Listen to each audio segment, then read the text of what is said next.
Hey, welcome back to another episode of Everyday Nonsense Podcast. Today we have a special guest. We have the marathon man, the 27 straight, the neighborhood legend, Johnny Bartolomeo himself, Johnny Bart. Yeah, Johnny Bart. Listen, hey, you lost the bet. I know, dude. Now I owe. Typical, right? Yeah. Me too. Well, you know, bet against me. Sometimes I'll win, sometimes I lose. It's okay. It was good. It was fun. So, John, I appreciate you coming up here. I know we were trying to schedule something, but you're all over the place. You're doing this, you're doing that. You're leaving the country.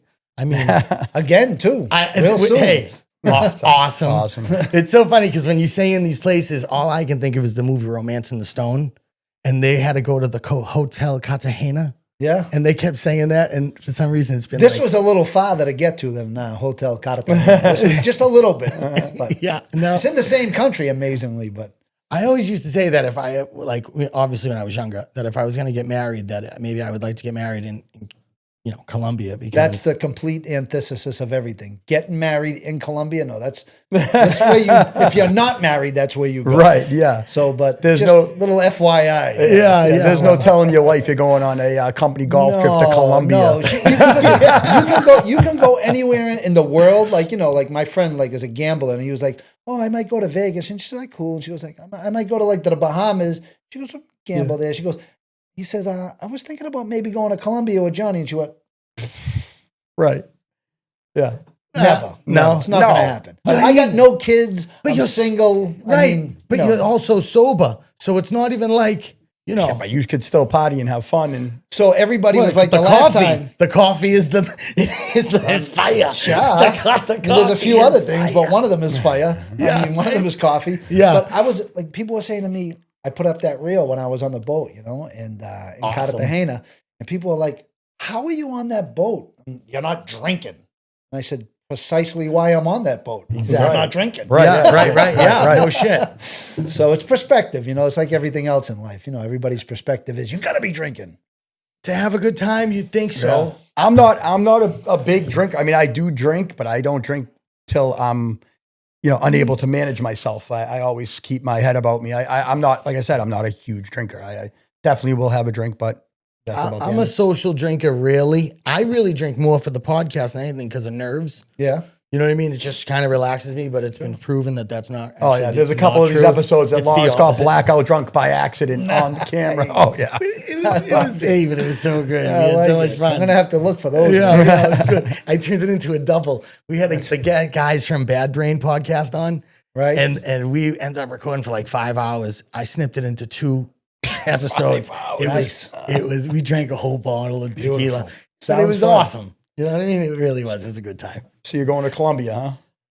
I was there. Now I'm going back. Yeah. Yeah. So I mean, I've ju- heard amazing things about it. I just got permission today, as a matter of fact, from my parole officer. Awesome. Really? Yeah. That's awesome. Because it has to, anytime you travel out of the state, my parole officer has to know. I have to ask her if I can go.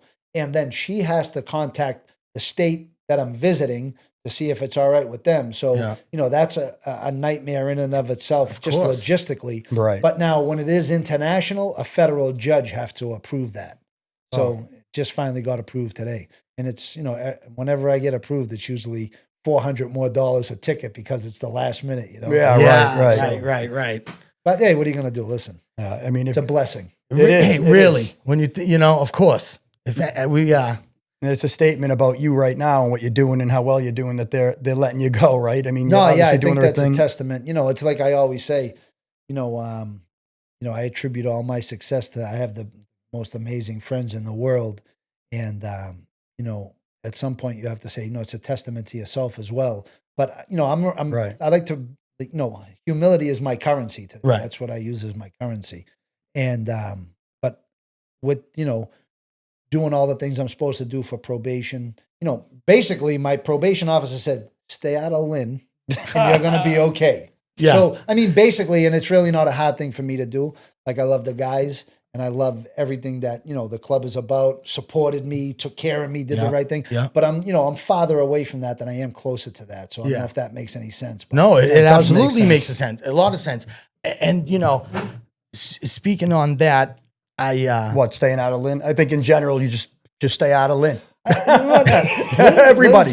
When I heard about Lynn for the first time, right? Somebody said, Lynn? I was like, no, I'm from East Boston. He goes, Lynn, it's the armpit of America. I went, really? I got to go visit this place. Yeah. Then I hung out there for a few years. Then I went to prison as a result of hanging out there for 35 well, years. this is what I was going to say, like, as an Italian guy, right? Right. To go from that, like, especially back then, Sure. right? It wasn't Sam Crow, Right. you know, yet. You know what I Right. mean? Yeah, that's true. Which It's an allusion to Sons of Anarchy, of course, yeah. Okay, Exactly, but right. back then, in that day, it was the stick, like, not the word. What's the word? Well, you were an outlier. Yeah, really. exactly. So, I mean, the question has come up many times, especially when I'm doing, stuff like this. And my answer to that is like, I'm an Italian guy from East Boston. Why wouldn't I join the mob instead of joining the Hells Angels? Yeah, saying it without saying it, right? Yeah. Right. So, I mean, what I will say to that is, in my neighborhood in East Boston, like independent of the guys that were, serious guys, right? absolutely. There was always Yeah, a vast segment of that population that purported to be that.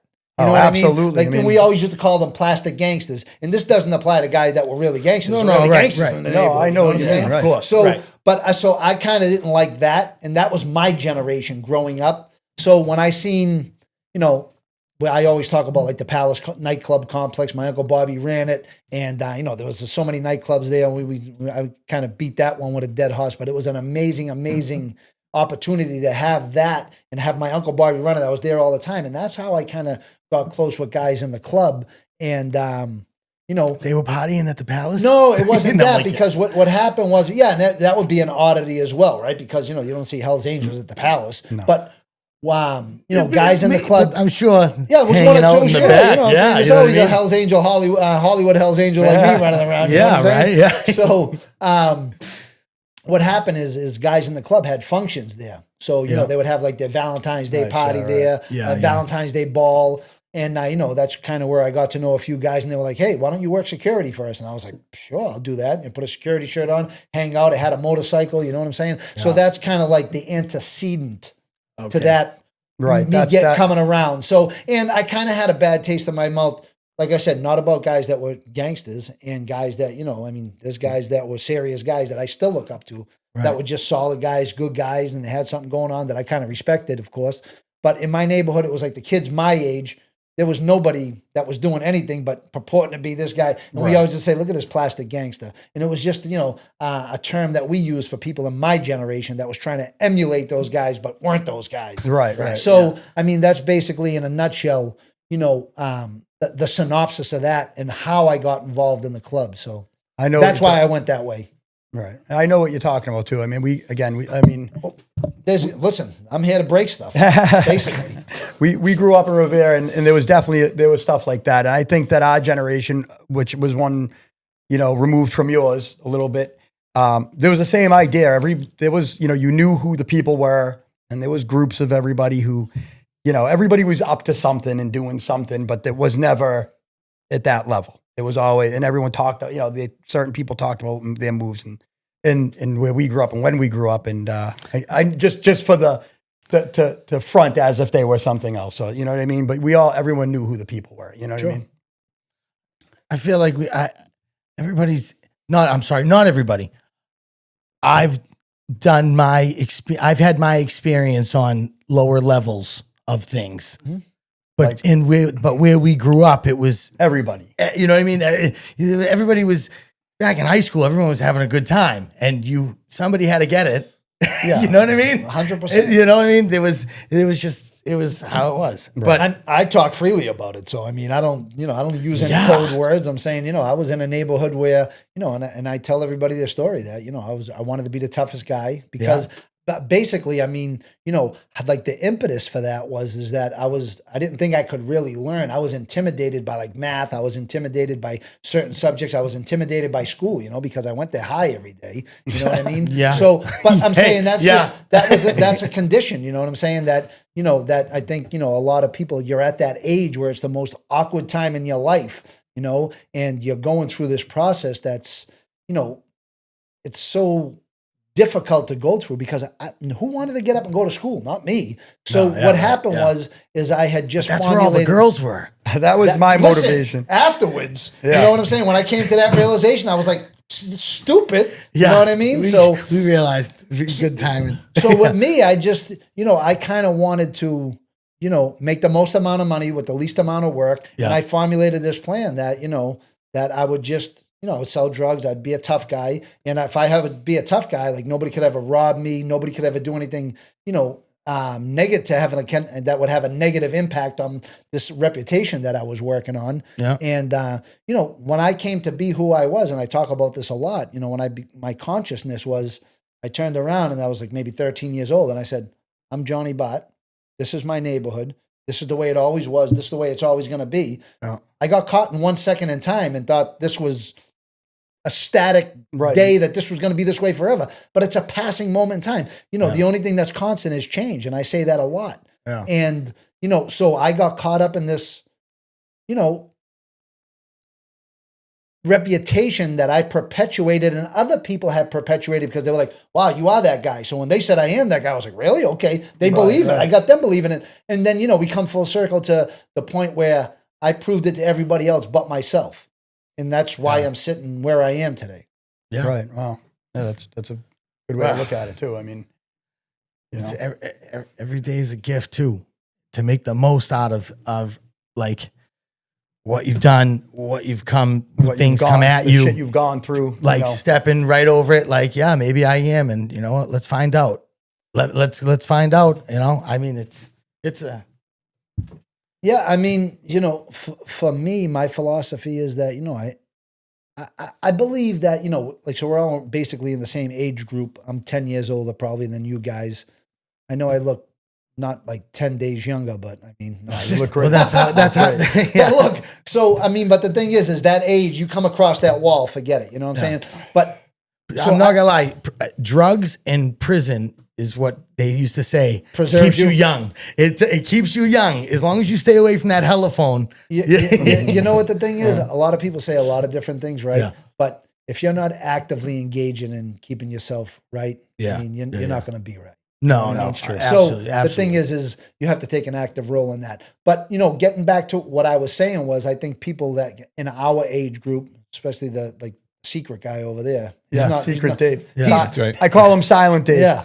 Sometimes I am silent. Yeah, I can't even. Why is he wearing a mask? I can't even tell who he is. He got a black mask on. He's like a ninja. My ninja. But anyway, I just think that because that's the symbol we use now, right? So I just think that, I mean, people in our age group are bitter, right? Yeah. Because it's a symptom of believing that everything is static and nothing changes, and like these people are doing this and this, like it's just people are bitter. And I think that what happens with bitterness for me and why I'm grateful is because you become bitter, right? And listen, unfortunately, I got bad news for everybody. We're going to get bad news. It's going to come. Yeah, right. You know what I mean? Right, so, I wait every day. I'm like, everybody feels good until one day that this happens overnight. I've seen it happen in jail. I've seen people get sick. I've seen people die. It's the most, horrifying thing in the whole world, especially in prison. But I just think, when we get this bad news, we start to think and we say, I had no problems yet. I thought I had problems. Yeah. My problems was another $700. Right. So what happens is we can't go back and say, oh, I'm going to go enjoy those days now. You can't. It's too late. So today, I mean, my philosophy is to wring every bit of happiness out of every day. I agree with you. I agree 100%. Too. I've always been like a firm believer of every day is a choice. It's going to take me the same energy to be miserable than it is for me to look at the bright side of something. And I used to, because I used to pour You've been- concrete. yeah, you've So been with pretty pouring positive concrete, right? Hey, we just got bead shooter in the concrete union. I don't know if you've seen that. No, we were doing the making finish, jokes about that. It's hilarious. 534. Hilarious. That is, tell me who wants to work for SNF or, love it. Marguerite. All right. But actually, Look at this. Don't worry about it. I know. Too close. Put this on your lap. Yeah, that's it. I know. Because I'm going to knock it over one of these times. Don't worry about it. Nick, if you maybe scoot I over to can't me a do little I'm gonna more. do this right here. Like this. Don't worry Yeah. about it. Anyway, it's the setup. We're still learning how to do this. Looks good to me. Right? I know. You were talking about like being positive and stuff like that. And I mean, 26 years old, you get that 35-year sentence at 26 years old. I think I would have dropped that right there, dude. I mean, and then It started out as a death penalty case too. So that's the real rub of it. But again, I mean, I'll explain to you. well, please do, because I don't. Let me ask you a question. If you can explain to me how you just related something like it was a bad week at summer camp compared to what you really went through. That's the kind of tenacity you should speak to on a level that probably a lot of people don't get. No, I mean, it's so I always say, like, even about like drug addiction and drug abuse and being an alcoholic and having alcoholism and, people struggling, you have to get on the outside to look in. You have to get to there. Because when you're on the inside looking out, everybody else is stupid and you're the smart guy. You know what I mean? Nobody knows. I used to love that. Yeah. Nobody knows. Nobody Right. knows I'm doing this. So for me, my philosophy all the time was like being out now, Yeah. like having this conversation with you guys and stuff. I legitimately say to myself, like, how did I do that?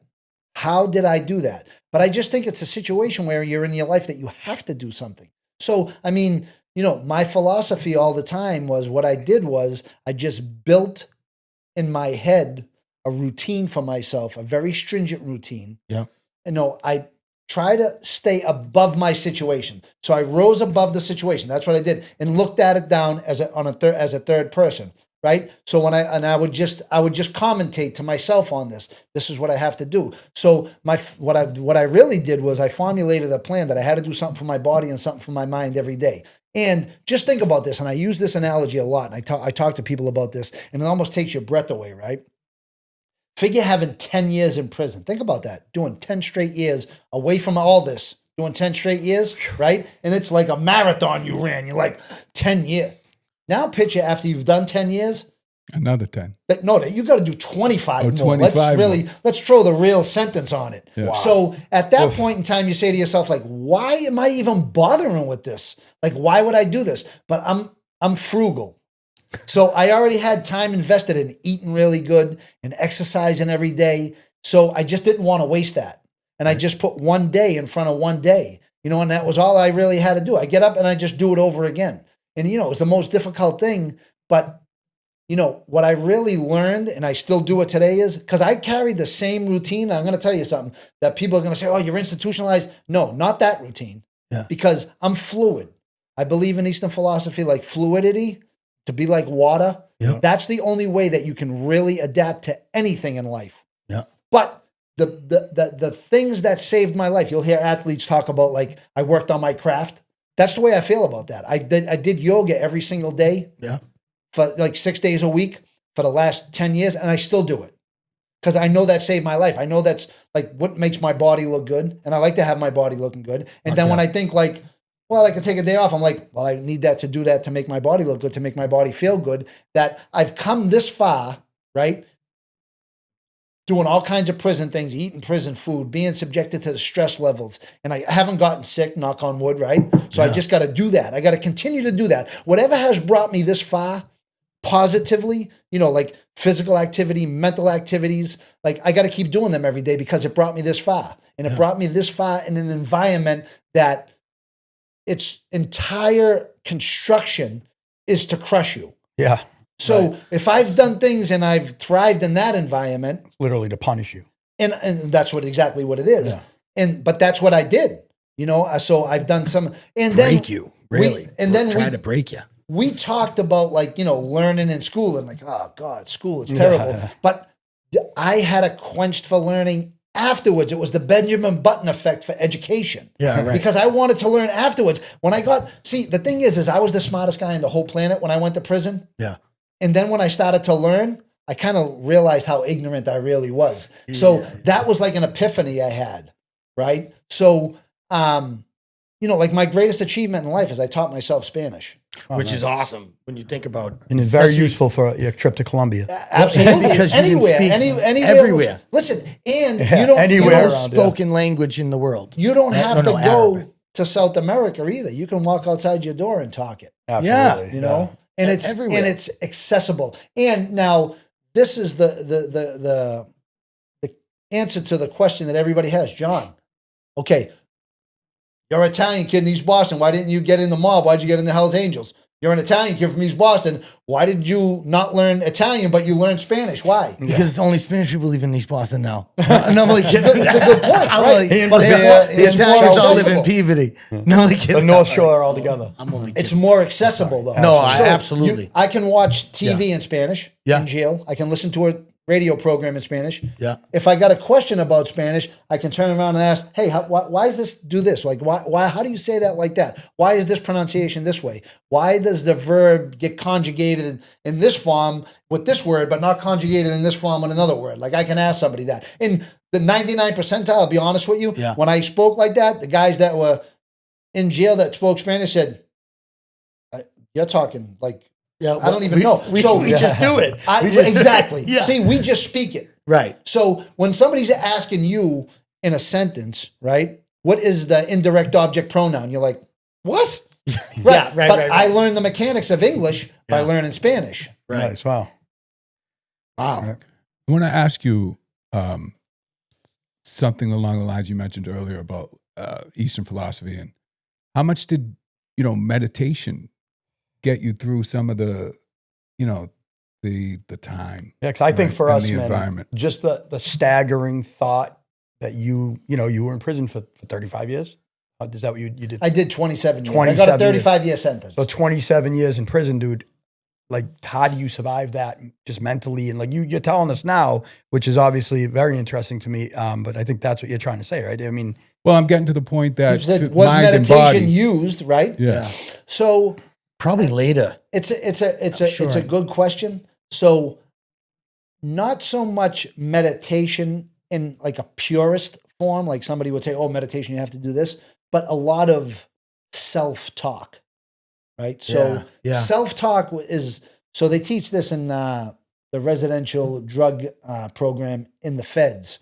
And self-talk is like what you say to yourself, like, hey, this is the situation I'm in. Okay, I've had these situations before. I know how this is going to turn out, because now what it is kind of a buffer before, you get angry, you start to just be impulsive. So a lot of self-talk, when I talked about like rising above my situation, I mean, we could say that was a form of meditation. It is. What you described is much like without the formal, background of it is you're not the thinker, right? Your thoughts are Third party. That's right.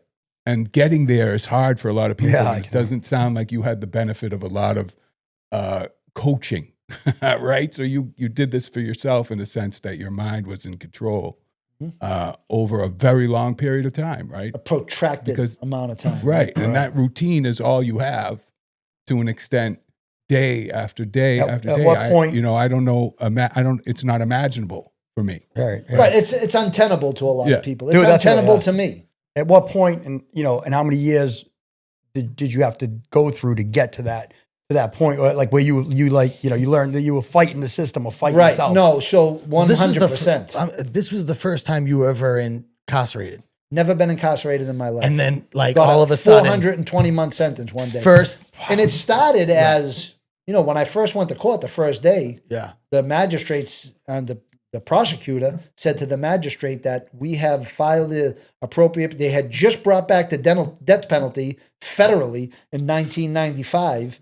And in the beginning of 1996, I caught my case, and they said, we are petitioning Washington to make this a death penalty case. Wow. For me specifically, because I had the acts of violence. And they obviously wanted to. Yeah, and then the thing is so hindsight is always like, they weren't going to do it anyway. It wasn't really a sin. But initially, You don't I said to fucking know myself, that. I'm saying to myself, oh, Imagine me making an example out of me. They just bring it back. It's a capital case, organized crime in their eyes. You know what I mean? Yeah, they're giving you the absolute maximum punishment they can. Everything fits a paradigm that they could use and say, and then everybody else on the outside looking in will be like, that makes sense. That makes sense, right? Yeah. I bet all the attorneys and everybody involved in that case, because it was notoriety, right? Yeah, no, it was a big case. And it was like everything, you plug in everything to RICO, right? Right. That's what RICO was invented for. Exactly right. Right. And they probably hit you with, I mean, I don't know. I know bits and pieces of the story from friends. Right. But as far as like the reality. Yeah, you had some inside information. I did. You know some very close people to this case. You know some of my co-defendants. And I don't even know who you are. Well, that's why I'm taking a guess. That's why I sit in this chair. But I was going to say, I actually thought it was my chair, but I mean, I thought it was the guest chair. No, there's no camera on that It's a side. single shot. It's a single shot podcast. it's a single shot. Until we get multi shots, then. But some of the things I found out later, not from direct sources, right, was that the day you were sentenced, and can you talk about some of that, because that's like it was kind of a big fuck you, right? So I know what you're talking about, what I said to the judge, really. Yeah. And, I had a lot of notoriety for what I did say to the judge. And, I'll preface this with, so I'm a 56-year-old guy right now. And I always say my age. I shouldn't, because I look a little younger and I like young girls too.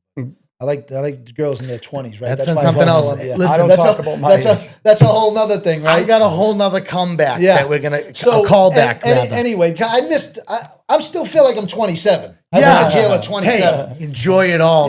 Listen, Joey Molino told me, listen, you got to minus all them years you were in jail. You're only 27. That's it. But so I'll preface this with, there was a lot of people involved in the case, like that did legal work, on the defense side, on the prosecution side, the judge. And, I've read extensively my case. And, listen, these are very smart people. Right. So you can say whatever you want about the judge and this and that. I'm not the guy that's going to come over here and, I was railroaded. I don't think I was. You know what I mean? I engaged in some conduct that called for a serious penalty. Should I got the death sentence for it? Jesus Christ. I don't know. I ran a guy over and I smashed the guy in the head with a hammer. On the overall scope of things, I hope I didn't get the death penalty. To bring that, was that a little extreme? I don't know, but that's somebody's job to do that. Right, that's what we do in this legal system. Right? So we have people on both sides. Okay, not everybody's going to agree. It's always the opposition, right? It's the opposition. But there were like Judge Young in my case. He was a very smart. Like you read some of Judge Young's opinions, and you're like, this guy's brilliant. The vernacular he's using in the way he wants to say something, and that's why law is an amazing thing anyway. And I studied it. Not that I'm anywhere near any of these guys, but I did study it. Trying to work on my case. So I'll preface everything with that, right? But for when I did get sentenced, and that's what you're talking about, the type of guy that I am, no matter what, like I always just say what I feel. And people are like, my friends are like, why do you say that? Why are you're posting pictures of girls in your hotel room with you? And I'm like, this is me. Is it a secret? Why is it a secret? Right. Hey, I'm not. You're not doing anything wrong. But this is me. When I said what I said to the judge, if I can't be me in one realm of my life, then I couldn't say what I said in court. That's just me. And I think a lot of people get mad at me when I say like, that's just how I am. Like, how did I get through it? I just did it. And they're like, you don't give yourself enough credit. You know what I mean? So, but what I said to the court was that, I try to liken it to being a patriot, right? It was when I turned 18 years old, my older brother brought me down and registered me for the draft. And we will, that was a big day for us. Like, hey, you're 18, you can serve your country. And that's what I did. And, I likened this conversation that the judge was having with me. And I said, Your Honor, you sit up on this bench and you ask other people to give information on other people, however true it may be, whatever the case may be, you can lie on somebody. I said, but my father says that men do manly things. So, I mean, if you're doing something and you're engaging in some behavior, that's on you.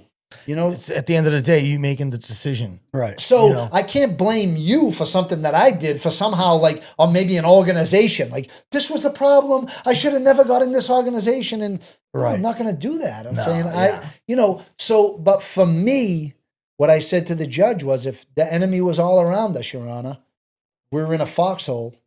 The enemy wanted this United States secrets and we had them. I wouldn't give them up. We would either get out of there alive or die together. Right. You know, and I said that, I'm loyal. You know, my parents taught me loyalty, and I'm a loyal guy, and I stand before the court, and I'm loyal to my friends and whatever got me here. Right. And I'm not going to circumvent that. Or I'm not going to compromise that loyalty to try to get a lesser sentence. I'm just not going to do it. And so I'm incensed that you would sit up there and say that that's an option for people. What are you how are we teaching, the youth, and how we, bringing people in front of this court? I mean, let's do things the right way. But he took offense to it, of course. And he said that, of course, right? And he said that you've done nothing but serve your own needs. And, No, I had to throw one in. You've done nothing but serve your own needs, and, don't sully the names of the people that have served this country, whatever. So again, that's his job. Yeah. It's his job is to do whatever he believes is right in that situation. I'm not like, if I seen Judge Young on the street today, I'd shake his hand and say, Of course, absolutely. how are you, sir? I'm John Bartolomeo. Remember you sentenced me, and whatever. I mean, I don't have no bitterness with anybody. I'm saying, no. My sentence flew by. When I got in the truck, like when I got in my truck, my friends drove me home. I said, like, yo, this is the sickest thing in the whole world. It feels like I just did a 2.5-year bid. Now, the nights that, somebody kept me up at night and I was sweating with no air conditioner, I felt every single minute of those nights. You know what I mean? But I mean, it's over. We have a short memory. You know what I'm crazy, saying? man. I got kidney stones, and the first time I'd rather do a nickel straight than get kidney stones. So I was in South I Bay. see people like, I was in vicious. South Bay, and it was my, I never had been in jail before, and I was hooked on oxys. So I'm in there in Newman, which was 23-hour lockdown for the first month. Vicious. And I'm like, I'm not gonna drink out of the sink. All right. I'm only doing 90 days. Yeah. I can get away with not drinking out of the sink. So you got within the kidney first stones. months, I got kidney stones. I'm man down, and it was terrible. And then I ended up having to have surgery. They sent me somewhere to have surgery, and they put a stint in me. And then I had to spend the last 2 months walking around the yard with a stint in me. Now you're really at a disadvantage. Oh, Hey, God, right. well, I had learned a lot of things because I went in there, like the whole politics and in any kind of, incarceration, because you never did longer than a night. You know what I mean? Before that. And going in and learning about the whole, like, you don't wear shower shoes outside your cell. Never do that. You don't sit on somebody's You bunk. don't wear shower shoes with socks. Yeah, you know what I mean? It was just like all these different rules, like, Now, that's another thing. That's like, I always say that, like, that's the dramatics of prison. You know what I mean? Because there's a lot of dramatics in prison. Yeah. There's a lot of things that people, you shouldn't do this. And it's just such a facade, a lot of it. Well, the story that that I heard of, It's true. Don't get. you're a target. Don't get into a fight with somebody With flip flops, that's- because there was a lot of, like, it was county, so you had a lot of local gang kids that were there doing a year mando for getting caught with a gun, right? So they would get on a block with somebody that they had beef with from the street over, and then in order to not have to deal with that person, they see you wearing flip flops in the mess hall. They hit you with the tray. bash you. And next thing you know, they're gone. Now they're in a different... Everybody has an ulterior motive, sure. And you just got smashed in the face because you woke up and dragged your ass out of the cell to go grab breakfast. Right. And especially being somebody who, I was there for I drugs. wasn't in prison, but I try not to wear flip flops and slides out in public for the sake, just because of that. I mean, it's a good policy. It carried over. I don't really... My brother says it all the time to me. Yeah, not unless I'm at the beach or a pool. Right, no, 100%. And so I'll give you... My wife laughs at me because I'll give you an interesting fact on that. So usually, like, I was in penitentiaries too at points in my life, right? The highest security level in the feds. I got a list of things where I want to ask you about these places that have been in movies. Like, you've been at places that have legit been in movies. 100%. But just a quick little interesting, tidbit is that I walked from my cell to the shower with shower shoes and going to the shower. And everybody, there was other people that were like in gangs that wore boots. They had people standing outside the shower as guards. And I just always told people that, I said, listen, I live a clean life in prison. Yeah. I don't owe nobody. I ran a book. I pay everybody. Even if you had a half a gripe, I'd be like, here, you know what? Here's half the money. Don't bet with me no more. Right. You know what I mean? Yeah. So, but I'm always going to stand my ground all the time. You have a reputation that you have to stand on in prison, and I'm always going to do that. You know what I mean? But I'm not a tough guy, and I don't purport to be. But at times I have been because the situation called for it. Right. So, but I always tell people I live a clean life, bro. I don't need to. If somebody wants to get me coming out of the shower, it's going to make them look bad. Right. You got a problem with me? Say, like, what's up? Hey, what's going on with this? We'll handle it. Right. But nobody's going to sneak me because of some goofy stuff. Never. So, but yeah. You don't put yourself in that. Fact. Right. Yeah. Well, I had got along with everybody. I'm not gonna lie, like, especially being new to, and I talk about you spend more time on the toilet than I have. Way more time on the, forget it. You can't even touch my bit on the toilet. Know what I'm saying? So I got about a decade on the shitter. I got nobody to ever talk any kind of jail stuff but listen, it's jail. You had to do it. So it's jail. You did it. The best is I literally came out to finishing that for the violation and then went back and did a year on the new case that I had picked up to get the violation. All because I was an active drug addict. It's you know definitely, what I mean? 100%. And I would made bad decisions that I put myself in. My brother had to be there to help me. My cousin, he had to do what he had to do by moving on with his life and turning his back on me. Yeah, right, motherfucker. It was the best. I like how you put that. But I will say this, no lie, right? After getting out and then still messing around with drugs, being, you know what I mean? Even though I couldn't not to tell my story, but anyway, story. We don't really talk about it. But anyway, his son being born, his first son, and me not being chosen as the godfather because I was fucking a mess still. Right. Fucked me and fucked with me. Give him perspective. The fact was he was progressing in life and here I was, I felt like I was running on a treadmill as hard as I could to go nowhere. I want to get off this fucking treadmill. I want to start walking towards something. Right. And that's what it wasn't. My parents crying, my mother, you got to stop, or anybody, probation, drug test, none of it. I didn't care. I figured a way around all of it. Right. It was, I finally had enough and I wanted more and I was done. And that's what it was. And I literally got clean a month after. Helped him. Blessing. It's always a blessing. It's a blessing. It was. However the blessing comes. Yeah. It came. And I would always say that for me, it was, I had enough and I chose to turn, you know what I mean? And I used marijuana to do it. And when I was going to the meetings and stuff with all those guys, they were very helpful, but I know that I was still smoking pot and all those guys didn't do any of that stuff. So there's a saying, and especially in AA, that I live by in all facets of life. It says, to thine own self be true. You do it how you do it. That's it. It's like couples. It's like I tell people that are in relationships, the only two people that got to understand that are two people in it. Yeah, it's so true. That's it. Absolutely, yeah. When you think of the complexities of, like you just use that as an example of relationships, I totally agree. What works for two people, from the outside, you look at it and you're like, dude. But who are you? Right. Look at the outside. Because you know what the thing is? Worry about your life. Exactly. I worry about mine. Yeah, I worry. Listen, I got enough. I know how, listen, you want, I'll screw up my life in 15 minutes. Yeah. Give me a bottle of booze. Right. Forget it. You know what I mean? And then even if it's like my brother Ronnie, who died, God rest his soul, while I was in prison, 39 years old. Sorry if you lost me. It's a whole nother story. But he had come up to me and he was like, he came up to visit. The best. One of my closest, dearest friends in life. And he said to me, John, you think you could drink or get high again? No. And I said, well, I think I have a lot of willpower. I've learned a lot. Yeah, I think I could. You know what he said to me? Then why would you? Yeah. Right. Wow. Yeah. Oh, what an answer. Yeah. Then why would you?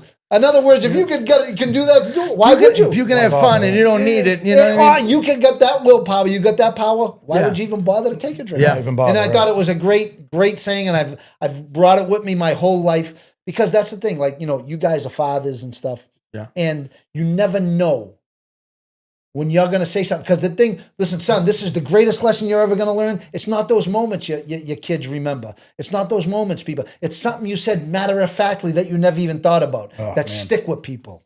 Yeah. So that's why it's important when you're a role model. For me, I take it serious, is that, and I'm not perfect. I'm just a human being. Yeah. You know what I mean? But I try to remember that even something I say matter-of-factly might impact somebody, and they might take that with them. I say it all the time. I have sons, and I always say to my wife, I'm like, wow, it's hard. It's hard. Like you said, man, like I'll literally be getting ready to take a shower, and I'll be standing there going through something I said to one of my kids, and I'm like, did I handle that the right way? Like, did I impact them? Did I give, like you just said, are they going to hold on to that feeling I just made them feel fucking for 25 years? You have such an impact on your kids. And I think of it that way too. Like you just said, I try to have those moments where I'm like, listen to me, this is the way it is. This is how people are in life. And I teach my kids to be positive and love everybody and celebrate everybody's wins with them. That's how I really try to push them like that. I don't want them to be fucking haters, right? But I guess there's plenty of, my point is I Especially agree today. with you. Like, I'm always like going through my fucking conversation with my kid, A lot of people don't have fathers. So just be happy that you can have an impact one way or the other. Right. And that's, I think, something that, when I was talking with Mike Bean Shooter the other night, we had a guest on his show. Let's go. Saying that, me and Mike always say, Jesus Christ, we're fucking getting old and all this stuff. And our guest said to us, he goes, yeah, I used to say that too, until somebody said, a lot of people don't make it this far. Yeah. We apply. And it puts you in perspective, and it says, you know what? There goes that. I can't say that no more. No, absolutely. Because it's a different perspective, You just, it all goes back to it's a choice, John. That's how I feel. Like it's a choice. I can either look at this negative or I can look at this positive. And if I look at the positive, I won't see the negative. I'll only be seeing the positive. So maybe if I can do that long enough, I'll forget. Plus I smoke a little weed, so that helps me too, where I kind of forget. Through my whole bid, I had a saying that I used to say to people that kind of resonated with almost each and every one of them. And they would be telling me about, like, especially like the bid, right? The bid. Yeah. I said, the blessing always initially comes disguised as a curse. Right. You just got to see it. But I give you credit, man. I mean, you have a great philosophy, and like, just to be dead honest with you, while you're talking about your time that you did and this bid that you did, I'm actually having fucking anxiety imagining that what you went through. I'm literally getting like fucking anxiety over it. Rightfully so. That's a serious ability. That's what I think your delivery of some of the things It's that amazing. you speak to. It doesn't do it justice, right? Yeah, that's what I'm saying. You speak about it. It's amazing, like dude. You just said something like, I got in the truck and it was like 2.5 years. I mean, it does speak to how, time and space are warped some way, right? When you get to some point. Well, like he said, humans have a short memory for pain. Yeah, but I mean, just there was a lot that went into having not a whole fucking ball of bitterness and fucking shit life after leaving. No, that's happened, definitely right? that's definitely worked on, because and even Mike says it all the time. He says that people come out of jail. Mike did time too. Mike's been struggled with drugs his whole life. Talking about Mike Lee, Bean Shooter, and he struggled with drugs his whole life, and he did in and out of jail. But he says and he always says, man, he goes, you're like the unbelievable person. He goes, because anybody that comes out, the first thing they say is like, the world owes me a drink. I got to get a drink.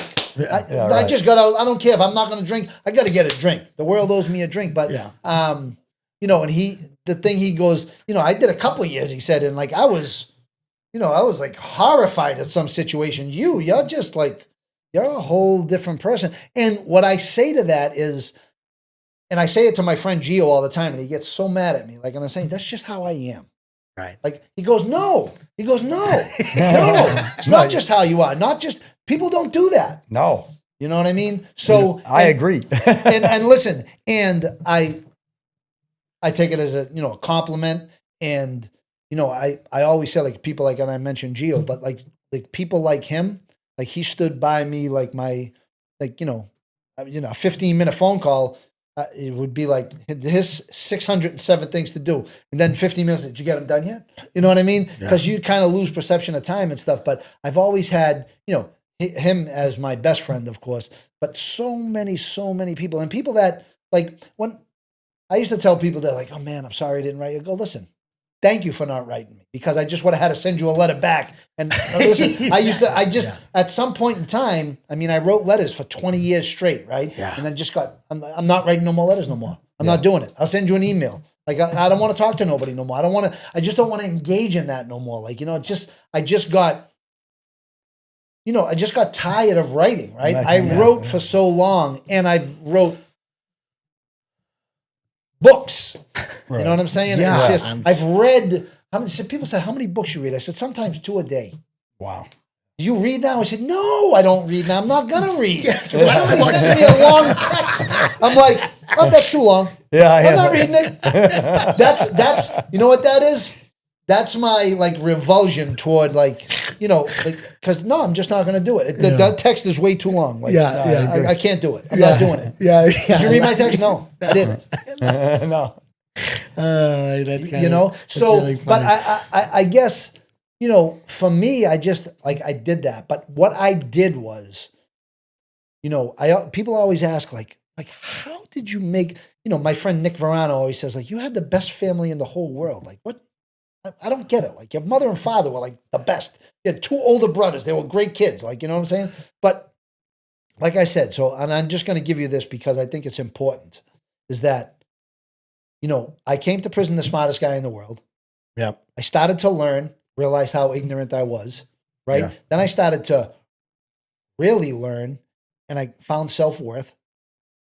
I had self-worth because I thought I was a tough guy.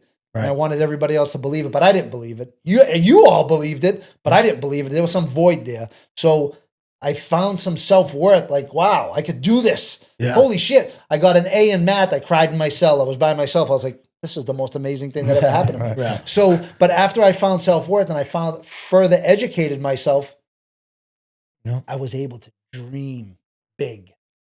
Mike talked about it the other night. He goes, I just wanted to do, like, get a 3-year run, and then I go back and do 5 years. That's cool. If I got a 3-year run and make some money, I'll go back and do 5. It's base level thinking, right? So when you can dream big, you can't dream big until you have self-worth. You can't have self-worth, for me personally, until you are able to have the capacity to learn.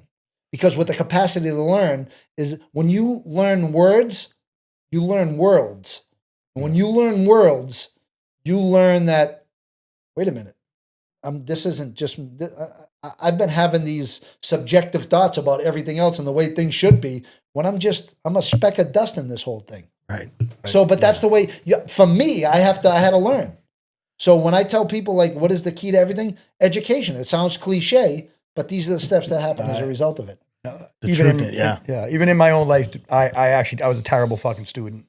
I barely limped. No 13-year-old is a good student. Right, if they're a good student, I don't know. They're not like me. The teacher wanted me to fall asleep in class. It was the beneficial for the rest of the class. But like, after I got out, I had this really strong desire to to learn about business. I remember it. I was an electrical apprentice, and I worked for a guy, and I showed up at his front door because he had me meet him at his house, and he lived in this fucking, back then I was like, wow, this is like a mansion, And I remember getting there and being like, you do this by being an electrician. And the guy's like, well, I own this company and I own this business. I own Dunkin' Donuts. And then he started explaining. And then from that moment, I was reading every book, every financial book, and like you said, the hunger for knowledge and the hunger and all of a sudden I started to believe that I could do it. And I was like, oh, well, this is the blueprint he followed. I'm going to follow this.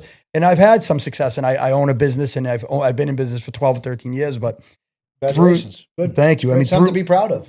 It's funny, but through that time, I find myself around these highly educated people, right? And I have this almost imposter syndrome in these meetings I'm in, and these people I'm in, and then I shake it off. But by human beings, that's what happens. Right. It's the human condition. We all, like everybody sits in the room, like the people that are the most like us. Most successful people say, can you imagine this is me sitting? Like these people don't even know like what I think about at night, like if the insecurities I have. But that's the human condition. They all have, right? Yeah. So, listen, human beings are much more similar than they are different. Yeah. I agree. I It's agree. just, who can hide it better. 1000%. It's all crazy stuff. I'm not gonna lie. I have had throughout this talking, I've had one thing after another that I'd be like, and I'd be like this. Oh, and I then, never shut up. So well, you no, gotta but it's interrupt great. me. Because there's things that you've said and for me, it's kind of funny. And I'm really, this is a callback to you speaking Spanish and learning Spanish in there. And watching some of the other previous podcasts you've been on, they were talking where in one of the federal prisons, they called you Spanish John. Puerto Rican John. Okay. And then you were also there with someone they called Chinese John. John Willis. God. Now, We know John. John Willis. Listen, so amazing kid. He was Amazing guy. One of the most loyal people I've ever met in prison. Yep. And a sweetheart. Yeah. I've Just had a nothing but sweetheart. good experience. We hung, when we hung around. with him. We hung out with him and when we were younger, right? And Yeah, I he never dated a forget. girl that we were friends with. He was married, is I at know the the whole time. story. Yeah. So anyway, Every bit of it. well, all right. Well, anyway, I'll never forget. He took us to this like a bar, 100%. With a a bunch of hotel. Asians. And they're doing karaoke, and it's Yeah. a straight scene with Oh, my God. their accent singing, Of which course. I'm Hilarious. You have to. But we're also little. We were kids. I mean, we were these kids. You don't from- want to disrespect nobody. Nobody Nobody shot in the does. face. Because we, that's- because we were aware, Of like course. when it was- Dangerous people. when we first met him, and we hung around with him, quite a bit. Dangerous kid, too. Dude, we had no but, idea. Hey, we had 0% no idea. This girl who we were friends with was friends with him, brought him up. He was like hanging out with us, like upstairs in my buddy's room, hanging out. We'd never in a million years. Hey, we would go hang out with him. Never brought up business. Never told us who he was. Never acted tough. Like Dangerous awesome. kid. Hey, we spent time. He was a positive. Like he was such a Sweetheart. great dude to He's be a around. sweetheart. And then all of a sudden he stopped coming around. Right. And then He caught 10 the years 20. later, hey, Well, listen to this because this is hilarious. Dude. 10 years later, what? I don't know. There was a fucking documentary. Oh, okay. About we were him. going to say the same Buck thing. Yeah, and we're watching it. The now. White Devil. And you're like, I know Yeah, that guy. wait a I'm like minute. a white devil. I'm looking White at it devil. going, fucking John? The leader of the Chinese mafia. We had no idea. We were with Imagine. him. Hey, we were with him in these clubs. No idea. Like just hanging. You know what I mean? It was incredible watching him speak Chinese. Oh, yeah, that is incredible. Yeah. And One of- him tell I mean, me you could they see were a- his brother. Yeah. He would say, he'd be like this. That's my brother. And I'd be like, But during these interactions, dude, we didn't. The respect, even too, when we got to everybody had that bar fun. situation and he was bringing us places, we didn't know that he was like in charge of anything. That who he was. That the environment we were in. We had we didn't really know. We knew no idea. just our street smarts, and we knew we were in someplace to be chill, right? But we Obviously, didn't know. not so smart, not so street, right? Right, exactly. Right. Well, the thing is we. Who knew? Right, exactly. Well, we knew enough to not be fucking assholes, right? But other than that, we didn't. He never let anything on to us to know who the fuck he was doing anything. Then when he drove by in the Bentley, you said, wait a minute, hold on, is that same Well, we guy? just thought he had money. We were, you know what I mean? He was hanging out with a girl we do, so we thought, He had a light. He changed. I'll never forget being like a young kid. He changed the light in the interior of his Mercedes to have red, and nobody had really did that yet. And it made the whole interior of his car look like a cockpit. It was just. How old He were was. we? Yeah, I don't know. young. We were young, but he was an awesome guy. And, Great kid. And Yeah. and to we don't have any friends that actually know him. Yeah, To nobody talk knew to him. him. Right. We don't, And when I heard you say that, I always thought, wow, Chinese John, holy shit, I mean, anyway, crazy. Yeah, well, I the had world that. is small. Yeah, well, you were You wouldn't all want over a the country. sheep rocket, but it's small. Just you guys have this fucking sense of humor. Like you just walked out. Like I said, like it was a bad fucking week at camp. Yeah. You know what I'm saying? But Yes. it's like that's the perspective. That's what being a solid guy is at the end of the day, right? I hear It Yeah, is. right. Loyal to your friends, loyal to what you stand on. That's it. And just And- this is what we listen. I don't know anybody, least of all myself, that said like, all right, I'm cool, but this is what's got to be done right now. Right. This has to be done right now. But I got to go to the gym. I got to work out. It's just got to get done. Right. I got to eat what I got to eat to make me feel good. It's just got to get done. You know what I mean? I got to go do something tomorrow. It has to get done. Right. Just do it. That's it. I hear you. And the quicker you do it, the quicker it gets over with. That's how I used to feel. That's how I feel about work. It's great. I want to hurry up and do it and get it over with so I can do nothing. Right. My goal is to be able to do nothing. Listen, do what you have to do so you can do what you want to do. Yeah. And I want that's my philosophy. I want to do nothing. No, listen, I'm with you. Yeah. I want to go home and just... You're everywhere. But I mean, so that is my idea of really doing... But I like to have, I need to have some time to sit on my chair at my house and, kind of work on I need to get on my phone. Because everybody, they castigate me about my phone. How brutal is it, though? Well, listen, you're always, your phone is your business. You know what I mean? That's it. That's like for me, I get a lot of shit for me being on my phone all the time, but it's because I'm looking for relevant content for the podcast. 100%. I'm trying to promote the content. Listen, here's what you do. If you don't like the phone, it's simple. There's 2 solutions. Get it, right? I got a nice hammer right in the car. You just hit it with 1,000 times, smash it in a million pieces, opt out. Then you don't have to worry about the phone. Yeah. But here's what happens. People are like, look at this asshole in the middle of the street. He's on his phone. He couldn't even go. 2 minutes later, can't park here. No, they're on their phone doing the same thing. Yeah, exactly. Everybody points the finger at the next guy, and then the next guy's doing the same thing afterwards. It's like, everybody. Listen, this is society. Right. This is how society runs. I just got out of prison after 30 years, and I know this. This is how society runs now, right? Because there's one thing universal in society today. Yeah. Everybody has one of these. Yeah. That's universal. Yeah. So it's not like the revolution leading up to that. I could see how people are like, right. And now people are creating content, right? That's the biggest thing. Now people got selfie sticks and they're doing this. It's not no more like, oh, look at this asshole. No, people are creating content. Yeah, that's what people are doing. That's what we're doing. We're creating content. Exactly. We are content creators. Yeah. That's what we are. Sounds crazy. It sounds odd, right? Yeah. Like, when somebody puts me in that category, like I told you, I'm a small guy. So I had my page for a year. I got almost 13,000 subscribers. Right. And I got, 13,000 followers on Instagram. It's like, okay, wow. So that's awesome. So you're doing something that that people are gravitating towards. So it's not like you're a guy that, there's a lot of people with very few followers that are trying to do something that it just doesn't catch. Right. So doing stuff organically, and that's why I love Mike. That's why I love Bean Shooter, because everything is organic with him. In the moment. He never says, I've never heard Mike say, and I've heard a lot of other people say, no, let's do it this way. Mike just does it. Yeah. And it's done. Right. Yeah. And I'm like, it's raw and real. And it's hilarious. Yeah. And you know what else I was thinking too about him is that not only does he have that in the moment funny thing, but he also memes, things that are funny to him. Right. He reposts and they're funny. And people go to his page because his memes are funny. Sorry. His memes are funny, or the thing that he says, he's got other people driving by accidents recording saying you can't park here. Imagine. It's hilarious. And that's like his stuff. The guys are like, hey, have the broad get 27 straight on her ass. I'm like, that's Mike's thing. Yeah, I might do that. I'm not going to do that. No, right. I'll just, I'll send you a private video. How's that sound? Well, let you want to know what I'm doing tonight. So this is what I want to ask you too. Ask me anything. So here you go, right? Here you come from this reputation, solid, you handle yourself, respected. And now you're putting yourself out there online to be criticized by people that, number one, have no right to say anything about how you do whatever you do, right?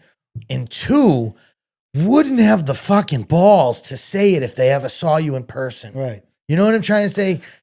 How do you handle that? So I think you're incorrect in saying that they don't have the right. You're in a public forum. They do have the right. Right. They could say whatever they want to say. They have no idea they have no right to criticize maybe what you do right now when they have no idea what it's like to give up the time you did. This is the forum that we're in. This is kind of the genre that we're in. So I believe that, I argued with Mike about it, about the kid Ian Bick. He had this guy, Sean Hicks on the show. Mike outed him as a fraud. And I was like, but Mike, just let the guy do whatever. He's going to have his own repercussions for that. People are going to, you know, and I had somebody reach out to me saying, hey, you know what? I seen you did a interview with Ian Bick. I'm going to unfollow you because I think, you know, he's doing this for things. Okay, well, that's whatever. That's just your thing, right? That's a negative consequence, right? But I just believe in letting people do whatever they want to do. Yeah. You know what I mean? Yeah. Like, I'm not looking for a confrontation with anybody. Now, if you put me in a situation where I have to be confrontational, where you put me in a corner, then whatever happens, happens. I mean, listen, I never purport to be a tough guy. Yeah. I'm an older guy. My knees hurt. My back hurts. I'm saying, but I mean, the bottom line is that, I mean, you have to protect yourself. I think it's everybody's God-given right that you have to protect yourself. But I don't think it's going to come down to that. No, because these people that would say this online would never say it to you in person. And I don't entertain it. Yeah, I think that because the thing is, that's it. When you entertain something like that, sorry to cut you off. No, when you entertain something like that, you're just giving people ammunition in a forum you've never engaged in. So the thing is that, you know, when fools, you know, when you argue with fools, they bring you down to their level. Right. Hold on. And beat you with experience. You're not a fool. How can you have experience of a fool if I'm not a fool? So when I let you bring me down to your level, you're going to beat me with experience. So I'm not going to engage in that. Yeah. Right. But I think that anybody that's never heard that before, putting themselves out there on social media, whatever your story is, whatever, you have to expect you're going to get, the more popular you get, the more people are going to have a fucking comment. And I don't even acknowledge, you just can't even acknowledge what someone else's opinion of you is. I don't even, you know what I mean? Or what they, if someone interprets something and I want to respond to it, I will, but you know what I, you know what I mean? Listen, the worst thing that I've had so far is that when I put that reel up from Cartagena, I had a 19-year-old girl with me. Here we go, Nick. Get ready for your story. I brought a 19-year-old girl with me. I met a girl. She was 19 years old. Right. Yeah. Hung out with her. She was like, I've never been on a plane. Never been in a boat. I was like, I'm going to Cartagena. Yes. Right. I'm going on a plane. I'm going on a boat. You want to go? People seen that Mike did a little story saying, look at Puerto Rican John living his best life. And there was a girl. They were like, you're bringing a girl home? I was going to Cartagena. I wasn't coming home. And it's a flight. So, but now I look at like the Bill Belichick situation, right? Oh, yeah. I'm jealous. I'm jealous of Bill. Yeah, I don't care. I'm saying, but listen, my life is my life. We're all shaped by our own experiences. So I went to prison at 27 years old. I missed from 27 to 55. I'm trying to go make some of that up. Yeah, I agree. And if you can't understand that, cool. But listen, I don't like there's 30-year-old girls that are beautiful. There's 40-year-old girls that have knockouts. There's 50-year-olds. Listen, my friend's seen a 50-year-old girl that's like beautiful. I get it. I bounce admire a quarter beauty. off her ass. I admire beauty. All of them. And listen, if I'm going to get, as long as they're legal. Right, no, that's it. but the thing is that here's what happens. You have a legal realm in a moral realm, right? Obviously, I come from a place, right, where if you're a scumbag that scammer type thing, you're dead. You're getting crushed. So even by design, I'm never going there. No, but here's what happens. Embedded in you. Here's what happens. Yeah. It becomes either a legal question or a moral question. Yeah. And then what it boils down to, when it's legal, right? Yeah. Then it boils down to, like, it's a more, like, who did you vote for? You voted for Biden? You're a piece of shit. Or you voted for Trump? You're a scumbag. Yeah. That's what it is. Right. That's what it is. That's what it becomes. Yeah. Because you're either for it or you're against it. There's a reason that they have laws, right? Yeah. I mean, I was prosecuted because I broke them. I understand them pretty good. Yeah. Right? So they have a law. They have a line that you can't cross. Yeah. Right? Yeah. And then it becomes a moral issue. Like, so what is the appropriate age? Should I get a hooker that's 50 years old? I wouldn't do it. I'll stay home. Well, that's the massage parlors. I've walked. Okay. Hey, I've gotten a massage parlor from a 50-year-old hooker and turned around and said, "You are not the girl from the picture. I am leaving." It's false and advertising. Then I turned around and went, "Well, I'm already here." Yeah, I mean, no, I'm sorry. To each his own. I mean, to thine own self be true. Just listen, I'm having a good at this point in life, right? We're on vacation. Just search for your own happiness. Don't worry about mine. I know what I got to do. Right. I'm pretty even keeled guy. I have a lot of principles guiding me. You know what I mean? So absolutely. And I know where I'm going. I know where I want to go. But do long-term plans. I don't have them. I'm a Buddha. No stress. When you got long-term plans, I think brings a lot of stress too. So I just have, I grind every day. That's what I do. Stay positive, right? Grind every day. Just be happy. How'd you get on the runway? From the owner, but that's a friend of Nikki's. So I went with Nikki, and that's how I met. Right, you did the fashion. You walked the. Hey, think about So it's you're really making up for the time, man. It's a whirlwind, right? And putting out good and good's coming, right? So I don't know. People say that I deserve everything I'm getting. I always say that if I got what I deserved, I'd be dead 1,000 times over. But I'm just blessed, So I just take everything as a blessing. I take everything as it comes, and I try to, keep the integrity of really who I am. And sometimes it's hard, right? So there's growing pains in this, right? Yeah. So sometimes it's difficult. Sometimes, people aren't who they say they are sometimes. And sometimes you get news that people, are less, that have a stellar reputation. So sometimes, you have to kind of move in a certain way, right? Yeah. So you have to move as a businessman, but I always have to move. My whole reputation is built on that I'm a solid guy.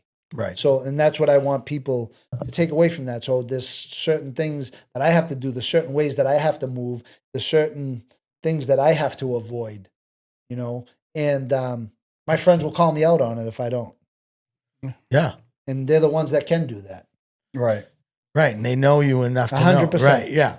And of course. And I listen. And the thing is my friends, I'm talking about people that know me, that I know, that I love. Right. They have the room to do that. They have the room to say, hey, John, let me talk to you. Right. They have that. And you know what I mean? And the thing is 100%. Yeah. You have to get grounded. You have to keep grounded. You can't lead, because you have to have integrity no matter what you do. Like your podcast you have to have integrity. You have to there's a model to it. You can't just, and then, you can't just say, hey, leave a guest standing out there and be like, yeah, I was busy tonight. I'm sorry I didn't call you, but you can't do that. You have to have integrity, whatever you do. I try to be, trying to be as professional as possible with this thing and, treating it like where people's time is the value. You know what I mean? Very valuable. And I respect that. And you want to make sure that you're ready for them because their time is valuable. But it's funny you said Authenticity. Yeah, authenticity. Be authentic. And we speak where before this you got a phone call from somebody, and we wanted to name this podcast Authenticiousness. Oh yeah, right. So Slane called. Yeah, Slane. We're doing a commitment for Slane he's big into the recovery, Slane, and he's sober house, very big. Stuff, yeah, right? very big, and he's coming on Mike's podcast tomorrow, and I'm kind of graduated to Mike's co-host anyway. Which is awesome. We love it. It's great. It's a good time. You guys have a natural chemistry. Yeah. You guys have a good time. Yeah. And as you see with the podcast, and you need that buddy. Yeah, you definitely do. And you guys doing things together gives you more content to talk about. Yeah. Like, last night with this guy, it was such a good time. I mean, I see you guys are at the fights. Yeah. You guys are going on trips together. Yeah. And listen, so you got to get a picture of Bean Shooter like snoring with his head back on the plane. He's got me in a lot of compromising positions, and that's what he does though, because he just does that. You know what I'm saying? Yeah, and that's right. And listen, and when he does, I'm always a good sport about it. Yeah. And he's always a good sport. So it's fun. It's all for the fun. So he reached out to my friend Ika, who I did time with. We know Ika. Yeah, and he was like. Same Ika? Yeah, same Ika from Revere. Yeah, same Revere. Yeah. So he's like, I heard so much about this guy, Johnny Bart. I used to see shirts with the free Johnny Bart. And, Mike tells his story about that. Can you reach out to him when I might have him on my podcast? And then he tells this story about he heard Hell's Angel and just got out of jail. And he's looking for some big fat guy with a beard and long hair. Yeah. And he's like, you seen a picture of me? And he was like, this ain't him. Like, there's no way that this looks like a bank robber from Charlestown. But ever since then, then my ego was like, yo, you got to follow this guy, Bean Shooter. And I said, I remember saying, who?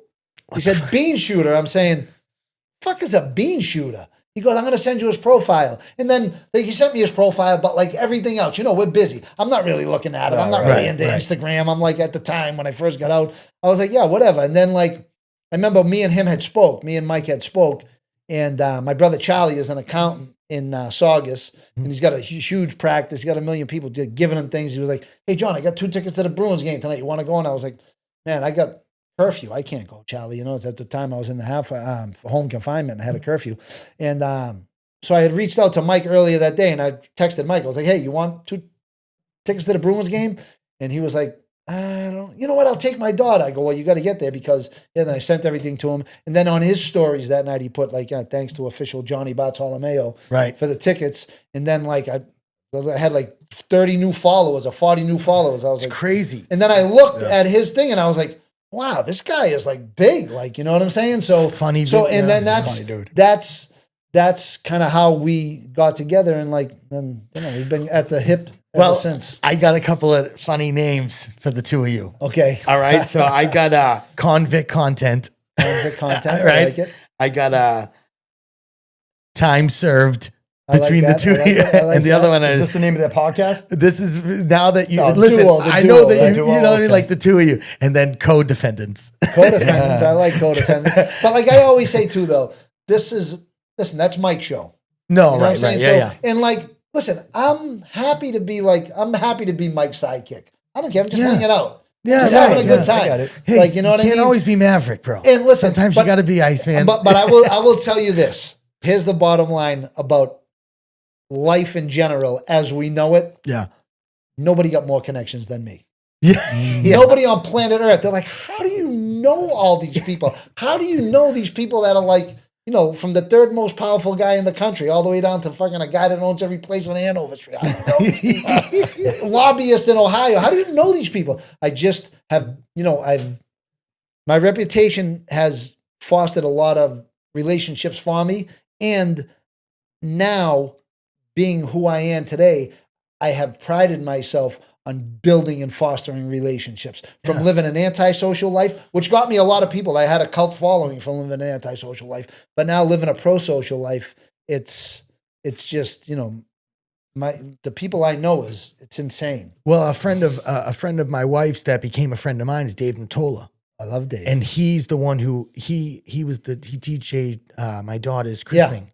And he said to me, he goes, you know what you got to have on the show? And I said, who? And he goes, my friend Johnny. I went, Johnny Bart? And he goes, yeah. I went, yeah, I would love to have him on the show. He goes, oh, you want me to ask him? And I was like, and people say this. Yeah. And I was like, yeah, if you don't mind, go ahead. You know what I mean? See what he says. But don't worry if he says no, because this has happened before with other people. Right.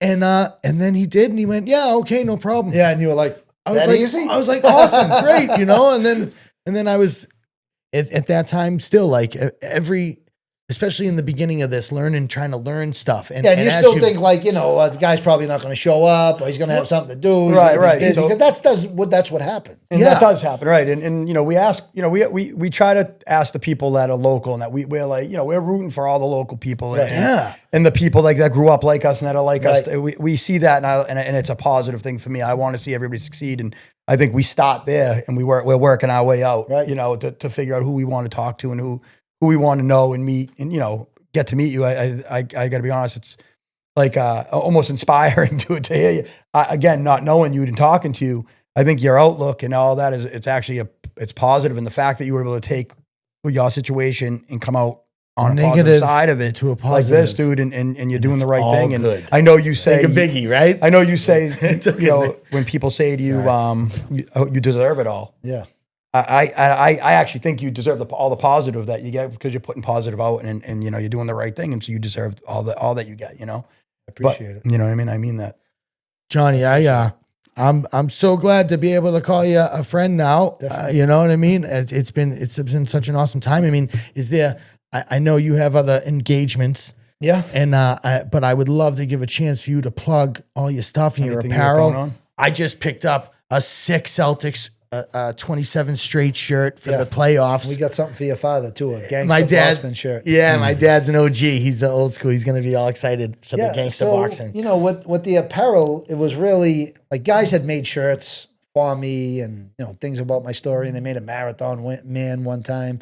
And, they all sold good. And, people wanted to support me that way. So people, I got money in jail for that, with a few bucks, whatever it was. Oh, you started making the clothes while you were These guys did, guys like other people, guys in the club did it, and so what had happened, and the springboard for 27 straight is I was always playing with it. I knew I was going to do 27 years, and then I would put the 27 STR with an 8, right? Right, yeah. The number. And I was like, wow, that's Catchy. pretty clever. Yeah, Like, it I don't looks- know what it's yeah. going to be, but it's pretty clever, 27 straight, Well, right? the straight you could use for the whatever number you Right. ended up doing Right. because it's true. Right, You- but now the 7 was preceded the 8, so 7 and 8 kind of went together too. Oh, okay, You know what I I didn't mean? even- So yeah.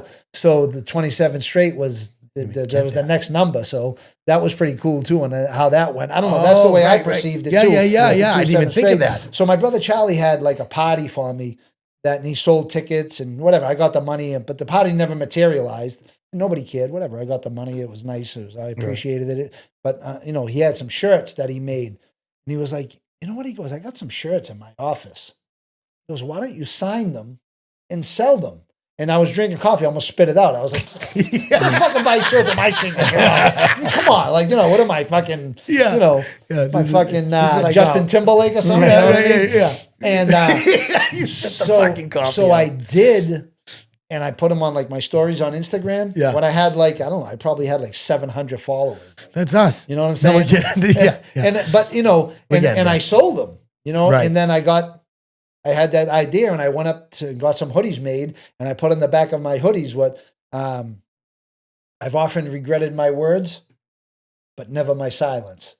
And it was a pretty cool, like it. Yeah, and I had the right. Boston B on the back with Yeah, that's great. Massachusetts. Sick. And I had like, Johnny Bart, Marathon Man, with some things on it, some things on the sleeves and stuff. And, I sold them too. There's one of my shirts right here. It says, I had a sticker in jail and it said, justice, my ass.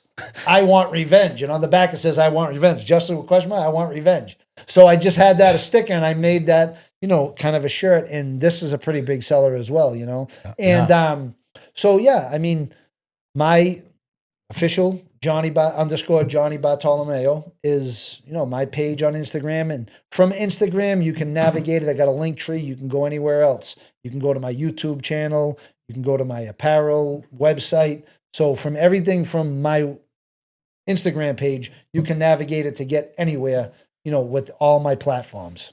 They really have made it easy. Yeah, right? it's Because I easier, have no right. idea about what I'm doing with this stuff. I mean, I know a lot more than now than I Right. did, but they have made it pretty simple. 100%. Where, just look at the link in the bio. Yeah, link in the Well, bio. you go to and you can, that's how I found which shirt to try to pick which one I wanted because, now that it's getting hot, I didn't want a hoodie. Yeah, no, I hear you. And I was thinking playoff time, I'll get the Celtic one, Celtic and now shirt, you got the new Celtic hats. gangsta boxing ones. Yeah. Those are new. I mean, and what is Brand it? The new. ideas come with you, come Yeah, to you and you're like, so, I mean, what I'm dealing with now is obviously budgetary constraints, right? Yeah, I yeah, want right. to keep the overhead low. That's I think that's, you're not doing it out of China. yeah, that's I do everything myself. I have a guy locally. I do all the packaging. I do all this. That's my job. So, Right. Yeah, yeah. that's what I do. And space, right? So I have a limited space. I got my brother's office.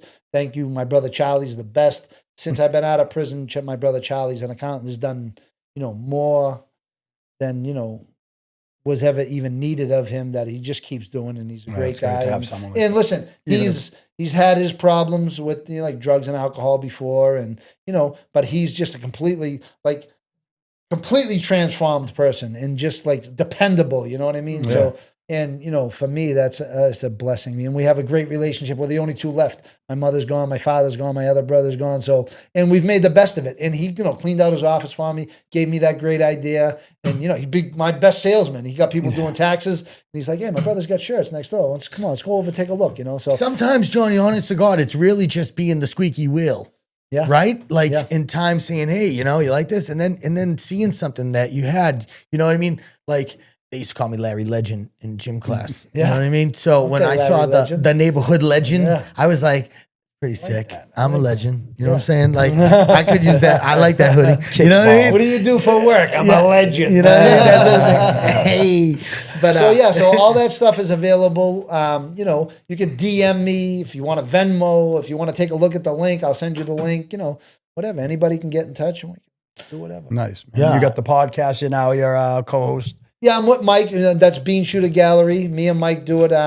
We've got a lot of interesting guests, a lot of good guests coming up, and yeah, so that's another thing that I enjoy doing. I like to do fun, it. I mean, right? yeah. So I mean, now Meeting we're trying to people. look for brand deals. We're trying to get some, people to sponsor Sponsorship us. You know what I'm saying? right. So I'm looking at that. Because Mike is the engine behind it. So I'm going to try to do some things behind the scenes to try to get us, maybe a little notoriety. A little Yeah, money or like something that that. he's not already doing. Yeah. Like contributing in that way. Yeah. And your brand. Yeah. And I think it's awesome. I personally have enjoyed the episodes of the Shooters Gallery more since it's been the both of you as the regular, you know what I'm trying to say, Yeah. with these guests Yeah. and a lot of talking to people them. saying that. Not trying to say that I didn't enjoy some of the episodes prior, Sure. but I like the natural banter between you two. We definitely have a chemistry, me and Mike. Yeah. And we play off each other, but we always say this, it's just this is so natural, and we talk about everything. Yeah. And we don't really talk about things personally between us. We talk about that stuff all the time. And our life together, hanging out, as friends and stuff, is just always been on Instagram. It's always been on social media. And that's the way we do it. The best reel that I've ever seen in my whole life was my first time in Miami. No, I was in Florida in Boca Raton. And I was sitting at our friend Sparrow, who Mike knows well, Sparrow, and I met him through Mike. I'm sitting there eating at a table. My first time away. I just got permission from probation. And he's like, wow, what's that? And I turn around, it's a police boat. And now he's got the camera going. He's always asking the rhetorical question. Yeah. When they towed my car, he goes, you sure? He goes, I go, Mike, my car was right here. He goes, what do you think happened? I go, they towed. He goes, welcome to the club. He got me. So we're in Florida, and He's so funny. Now he's right here, and I'm looking over here, and he's got the phone going, and I'm like, and I see the police boat, and I'm like, what are they doing here? And it's completely natural, right? Right, yeah. And he goes, they heard you were in town, and I said, what? And he said, the enemy, and I went, the enemy, The enemy. So he got me. You know what I'm saying? But that's the beauty of Mike. It's not like, hey, let's not do it this way. Let's do it that way. No. He just. In the moment. It's so organic. And how about catching you talking to the girl that he was? And he goes, Johnny. The guy's like, he was through the fence. He was talking to somebody. He puts the thing on, and I'm talking to the broad. He got on the boat. He goes, just as I suspected. Johnny talking to my girl. Yeah, it was beautiful. You can't. He's through a hole in the fence. And I'm like this with the broad, animated. You know what I'm saying? You can't. Oh my God, it's priceless, and that's what we do. Tonight, we're gonna go do the same thing. That's awesome. It looks like a lot of fun. You guys, a lot of fun. Yeah, I'm happy because I'm enjoying the content. Right. I am. I'm enjoying what you guys are doing.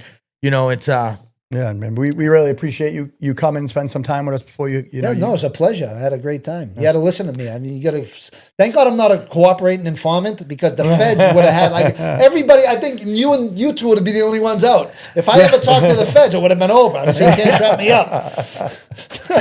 I'm not gonna lie. Yeah, man. I had so much stuff written down that I'm so glad that we didn't need to really touch much of it. But because you never know, and we just flowed, and it was awesome, and I really appreciate it. I just got asked by the headmaster of East Boston High School. He was like, "Will you come and talk to the guys?"